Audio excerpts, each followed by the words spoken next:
म चाहिँ आज यसो रुममा बस्दा बस्दा अल्छी लागेर बाहिर घुम्न गएको थिएँ। बाहिर जाँदा हिँड्दै अगाडि यस्तो राम्रो बिल्डिङ देखेँ कि बिल्डिङ भन्दा पनि टावर देखेँ। मलाई जाम कि भनेर लाग्यो। अनि गइदिएको कस्तो रमाइलो ठाउँ रहेछ। हेर्नु बाटोमा कस्तो किबु भएको रहेछ। अनि किबु खाँदै अनि आफ्नै तरिकाले आफ्नै साइकलमा होइन साइकल कुदाएर आफ्नो त के भन्नु कम्पनीले दिएको साइकल थियो त्यसमा गएर है हिँड्दै गरेँ। अनि त्यस पछाडि अगाडि यो टावर देख्यो टावरमा जान मन लाग्यो। अनि जान्छु भनेर हिसाबले गएको।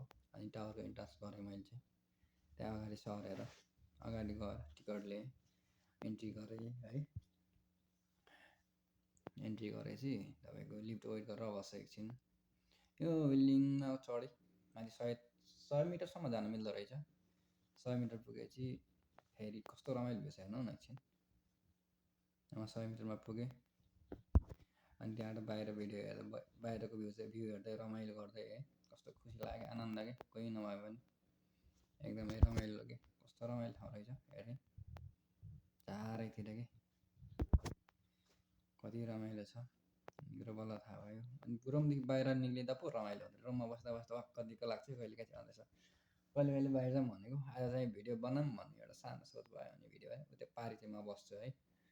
अब यहाँदेखि चाहिँ लामो समय त छैन समथिङ 10 दिनको बसाइपछि म सायद यो ठाउँ छोडेर अर्को ठाउँ जान्छु होला। कम्पनी सार्छ होला सायद। म रमाइलो गरेर म तल ओर्लिन लाग्छु। जस आजको दिन एकदमै रमाइलो भयो। राम्रो ठाउँ हेर्न पाइयो चारैतिरको भ्यू हेर्न पाइयो एकदमै खुसी छु। बाँकी दिनमा पनि घुम्ने प्रयास गर्नेछु र